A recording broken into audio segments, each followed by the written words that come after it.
Good morning, everybody. First of all, a few public announcements.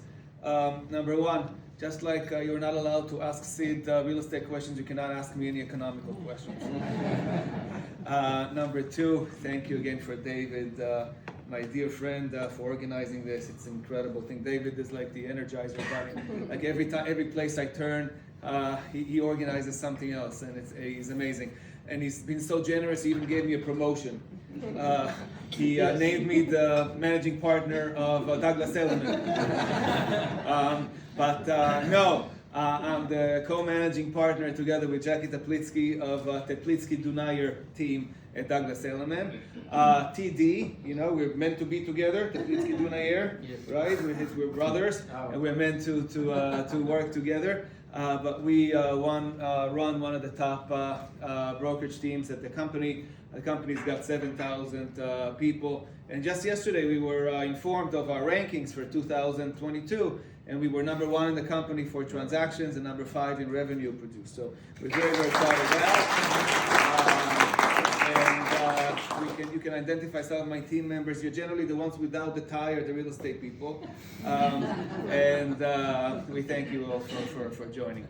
So I'll give you a little bit of, by the way, the last thing I want to say is that those who know me, I like to prepare way in advance. So I started preparing my comments for this presentation about a week ago, until a couple of days ago when I heard the Fed speak again. So there goes so I made new notes last night. No, I'm just kidding. It's not gonna such a big not such a big difference. So I'll start with a little overview of the market for the last 15 years or so. And then I'll give you an overview. We have a report that Douglas Elliman produces, which is very, very good. And I'm just going to give you the highlights. Those of you who'd like the full report, just email me and I'll be happy to send you the full report. We have a 10-year report to see kind of what things are, what real estate has done the last 10 years. And then we're going to talk about what's going on really today and what we expect in the future. That sound good? Yeah. Is that a yes or a yes? Yes. Okay, great. So. Start with 2008, right? Big financial crisis. 2009, the real estate reached the bottom, okay? And then from 2009 to about 2016, maybe early 17, there was a huge run in real estate values, okay? Then from 2017 to 2019, we had a little bit of a correction, just a little slowdown. End of 19, we started picking up again, and then early 2020, COVID, all right, and the real estate market, went into a coma. We're very good at what we do in our team, but whatever, as good as we are, we cannot sell real estate without showing it to people in person. Okay, nobody buys. It's not like ordering some stuff on Amazon and putting it in boxes, right? You have to come and see it. And for months, we could not even get out of our places, let alone show anything.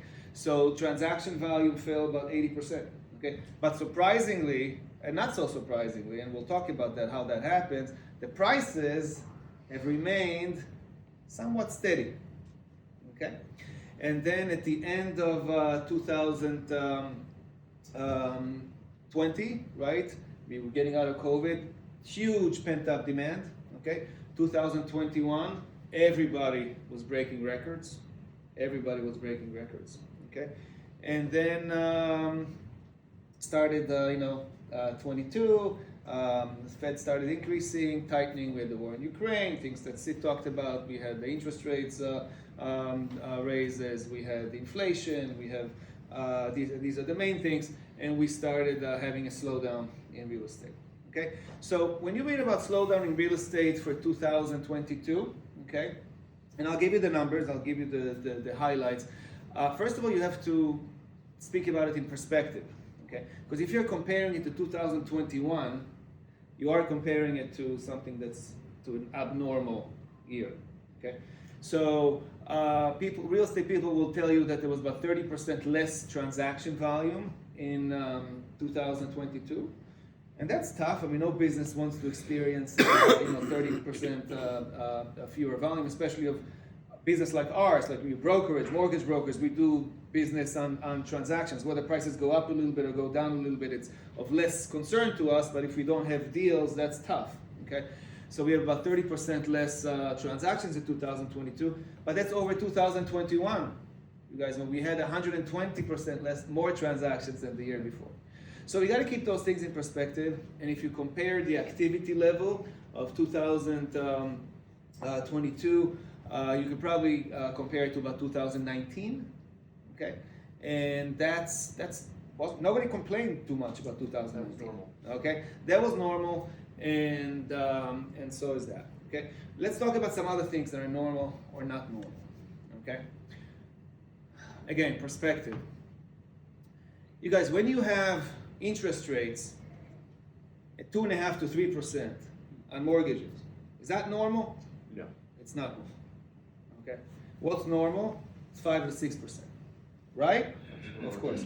Now, when we had interest rates in the 2s and the 3s, you guys, 70% of our listings were getting bidding wars. And people making offers way over the asking price. Is that normal? That's not normal. Okay, so when we're talking now about interest rates in the 5s, maybe in the 6s, okay, it's not, I mean, we have to take it as something that's going to be the new reality for a while.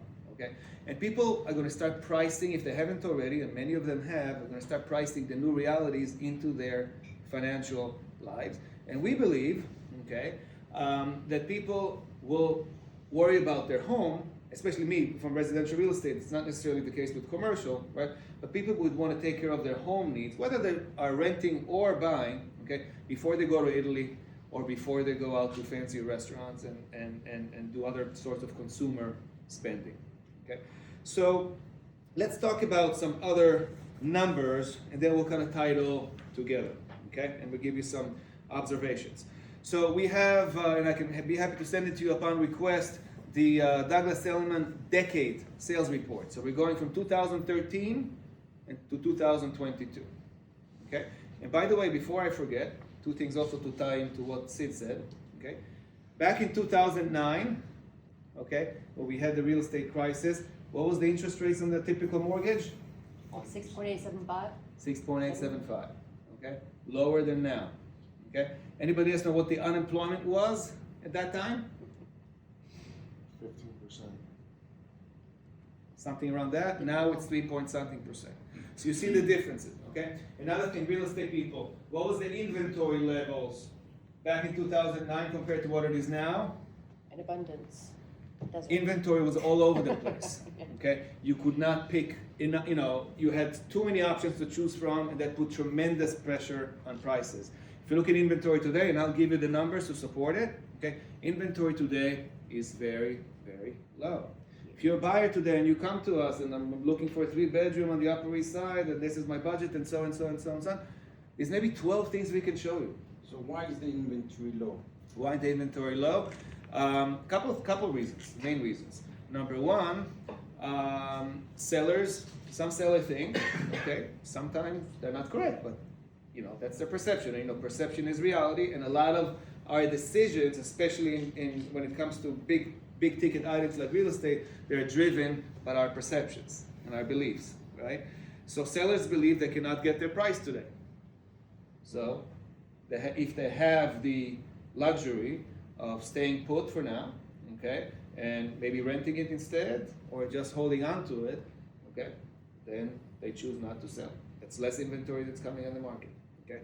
Another reason is the interest rates. If you're a seller today and you're sitting on a 3% mortgage, okay, you're going to put your place on the market and then try to recycle that, okay. Looking at a 6% mortgage, you're saying, maybe I'll renovate instead, stay put, okay. So you're getting more requests for construction loans these days than some new purchase loans, right? So that's happening, and that's really putting a dam on inventory. Okay. Now all this has been improving, okay, the last few months, and I'll tell you why. Okay. Do you know what the 5 main things that really drive real estate? Residential real estate. It's nothing to do with interest rates. I'll give you a hint. Nothing to do with real estate. Nothing to do with with interest rates or the war in Ukraine or with the stock market. Well, location. That's very important. But what are the drivers? What are the main drivers? Main 5 drivers that make people wanna make a move? Life-changing events? Yes, ma'am. Life changing, and they are divorce, marriage, birth, death, okay? Job. And that's the 4th, okay? Sometimes people add relocation, okay? We'll talk about relocation, and then inventory. That's the drivers, okay? So when you had last year, okay, look, between May and December last year, there were 6 rate hikes, okay? There's more, but, okay? 4 of which were 75 basis points, and 2 at 50 basis points. Between May and December. Okay, so what's happening when you have rate hikes like this? Okay, the first thing that happens, and economists will tell you this, people go into kind of a shock. If it's not a shock, it's kind of a wait and see mode. Wait. What's happening now? What am I going to do? How's it going to affect me? Let's just wait, especially when it comes to big ticket items like buying and selling real estate. So, and usually it takes them about 4 or 5 weeks, okay, to understand and kind of internalize what the last interest rates, and so they start pricing it into their financial lives, and then they move on. And again, the life cycle events never cease, right? And they do what they need to do. And then what happened so they had one in May, and then by the time people kind of got over that shock, right? There was another one, then another one, and then another one, okay? 6 rate hikes and major ones, right? Between May and December. So what we started noticing last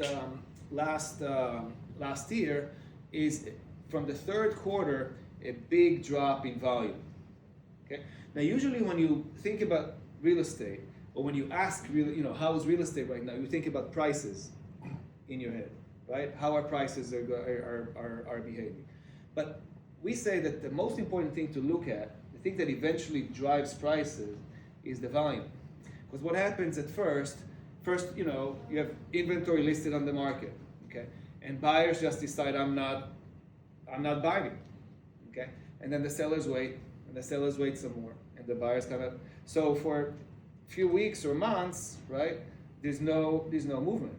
Okay? And I have reports to tell you, the transaction value went down by 30%, 40%, sometimes 50%, depending on what segment. Okay, and then there is somebody blinks. Okay, so usually the seller makes a little bit of an adjustment, and then all of a sudden, demand is back. Okay, demand is back, and this is what happens. Now another thing that happens is that the comps are usually delayed. Okay, so if you come if you're looking to list your place for sale today, and you come to the average broker out there, okay, they're going to look at comps from 6 months ago, maybe 8 months ago, and your neighbor 6 months ago sold for this. Therefore, I'm comparing this to you. Okay, but we have to understand that stuff that sold 6 months ago, okay, the deals for it were made maybe 9 months ago. And by the time it made the reports, okay, sometimes it's even longer than 9 months. So those comps are old, and they don't always represent what's going on today. Okay, but the way the world usually works, okay, the way the world works is, first of all, there's less volume, and transactions kind of slow down, and then people start those people who are not. Those sellers are not getting their price and can afford to either offer the place up for rent, or they stay off the market, wait for a better day. Those who have to make the move because they are relocating, they have birth or death or divorce or marriage or all those life cycles, that make an adjustment, okay? And then the buyers start, moving back in, which then in turn creates new comps, okay? And new deals are getting struck, and then the whole market starts to reset, because the new comps that are coming in, and they're starting to look at when the next property comes in and being listed and gets listed, gets listed at the comps. And then the pace of sale picks up again, okay? And then the market is on an upswing once again. All right, so I'll give you a few stats, okay? Give you a few stats on how the market behaved the last decade, okay? And then we'll talk about the last few quarters. We'll mention inventory, we'll mention the transaction volume and prices. I'll just give you the highlights. I don't want to give you, get too busy with these numbers. Okay, so Manhattan decade sales from 2013 to 2022, okay? The average sales price in 2022 was just over $2 million, okay? It was up 8.3% from 2021, okay? And up 40.8% from 2013. Okay, so anybody who bought in 2013 is not really complaining today. Okay. Average price per square foot, which is a more telling indicator, because average prices sometimes they can be influenced by one or two very, very big or small sales. Okay. Average price per square foot is the equator. Still up 7.1% from 2021, up 46.3% from 2013. Okay. Median sale price up 6.2% from 2021, up almost 40% from 2013. Okay. Now, number of sales closed in 2022 is down 2.1% because all these things are late. There's still a big momentum that we were carrying from 2021.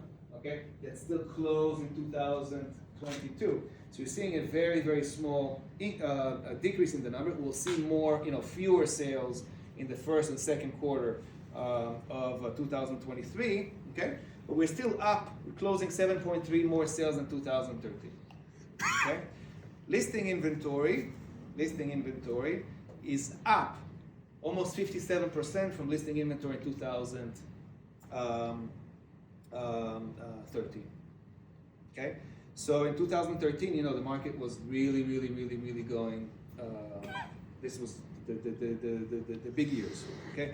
So today the listing inventory is still kind of in line with averages. Okay, normal. That was considered normal, but still substantially higher than 2013, which means to us, okay, that as long as inventory kind of continues to stay in this level, okay, and assuming the Fed eventually, maybe it'll take another 6 months. We're less sure after the last few days, but maybe it'll take another 6 months. And after the interest rates hikes will be slow, then people will finish pricing them in.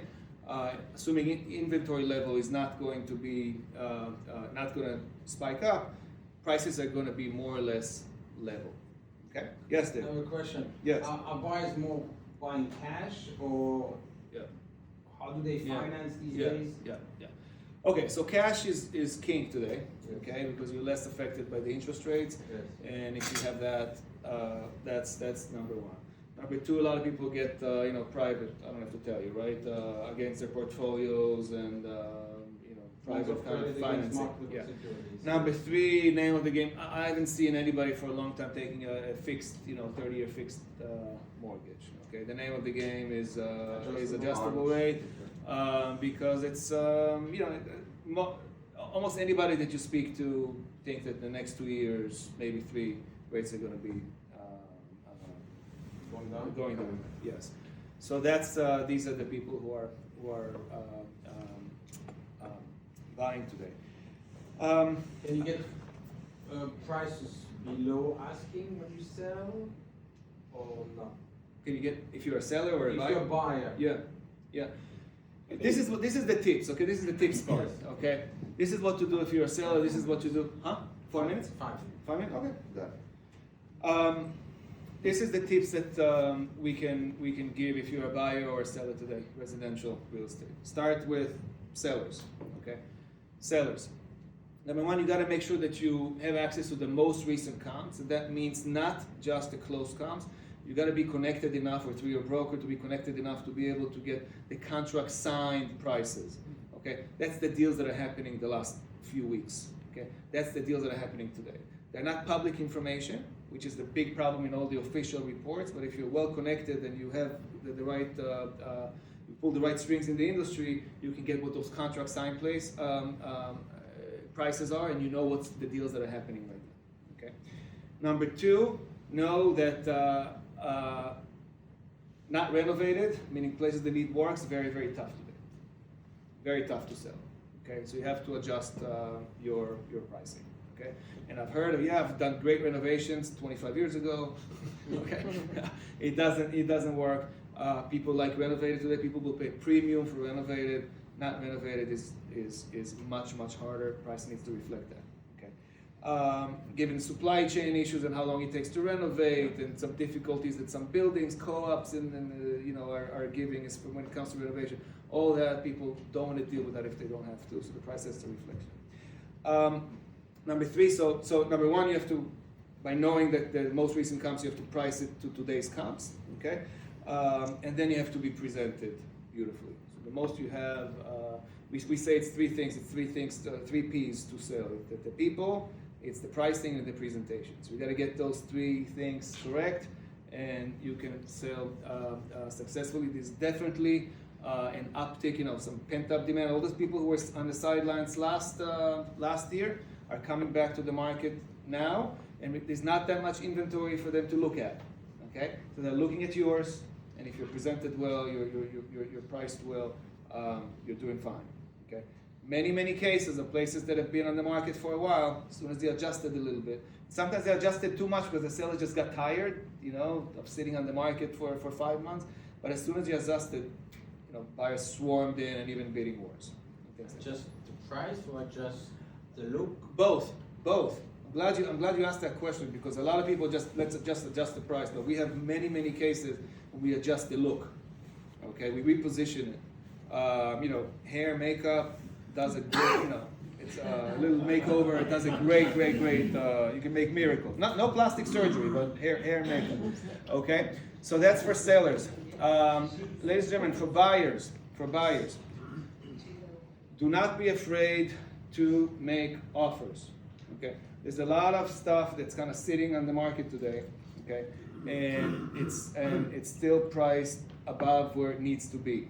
Okay, so consult with your broker to really figure out sometimes it's not. Sometimes, do not be automatically programmed to make an offer below, because sometimes you lose it because it's competition for it and it's priced well. Okay, but for a lot of other stuff, do not be afraid to make an offer, and maybe you'll have a seller that would listen. Okay, one of the things with residential buyers, residential, unlike commercial, it's more emotional. Okay? So if people perceive the price to be higher than what they expect to pay, they tend not to engage. Okay, because they don't want to set themselves up for a disappointment. This is one of the ABCs of residential real estate. We deal with this. We're part therapists and part real estate brokers, right? Okay. So but do not be afraid to engage. Listen to your broker's advice. What's with new construction? Can you get deals because the developer needs to sell? Some of them, again, it depends on the building. Some buildings, they're selling without even coming to the market, okay? Just quiet sales, and they're selling out like crazy because they're in the best location. They get some unique product, and incredible. Some buildings, the lesser location who are asking for the same prices as also the prime locations, okay, are having a little bit more of a struggle. Okay, the big game with new developments, okay, and again, it's hard to look when you look at comps. Okay, the big game with new developments is the closing costs. Okay, this is the biggest thing that we tend to negotiate. It's much harder to negotiate on price because the developer, unlike a private person who is making one sale and then they're out, right? The developer has another, a whole building to worry about, and he doesn't want the comps to reflect the lower price sale. So the big game usually is negotiating the closing costs, mansion tax, transfer taxes. There's a lot of money. It could be as much as 4 or 5% of the sale. Credits, we negotiate, we'll give you 2 years worth of common charges as a credit. The developer will pay for you. Things like that. This is some of the tricks. But new developments, certainly some buildings you can get better deals than